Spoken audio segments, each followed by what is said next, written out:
আগামী জাতীয় নির্বাচনকে কেন্দ্র করে অস্থিতিশীল পরিস্থিতি তৈরি করতে মরিয়া হয়ে উঠেছে নিষিদ্ধ আওয়ামী লীগ। রাজধানী সহ দেশের বিভিন্ন স্থানে দফায় দফায় জটিকা মিছিলের আয়োজন করছে দলটির নেতাকর্মীরা।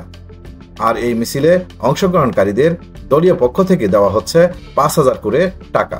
এমনই তথ্য জানিয়েছেন ঢাকা মহানগর পুলিশের ডিএমপি কমিশনার শেখ সাজ্জাদ আলী। আওয়ামী লীগের হাতে বিপুল অর্থ রয়েছে, তারা সেই অর্থ ব্যবহার করে নির্বাচনী পরিবেশ নষ্টের চেষ্টা করছে।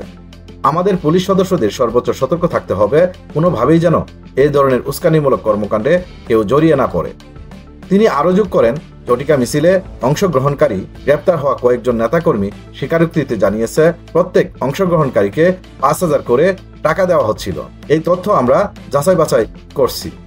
DMP commissioner Sheikh Sajjad Ali police কর্মকর্তাদের নির্দেশ দেন, আসন্ন জাতীয় সংসদ নির্বাচনে শতভাগ নিরপেক্ষ থেকে দায়িত্ব পালন করতে হবে। কোনো ধরনের পক্ষপাতমূলক আচরণ বা রাজনৈতিক প্রভাবের আশ্রয় নিলে সংশ্লিষ্ট কর্মকর্তার বিরুদ্ধে কঠোর ব্যবস্থা নেওয়া হবে। তিনি আরও বলেন, থানায় কোনো সাধারণ ডায়েরি বা জিডি হলে আধা ঘন্টার মধ্যেই তদন্ত শুরু করতে হবে। এ বিষয়ে ডিএমপির সদর দপ্তর থেকে সরাসরি মনিটরিং শুরু হয়েছে বলেও জানান তিনি।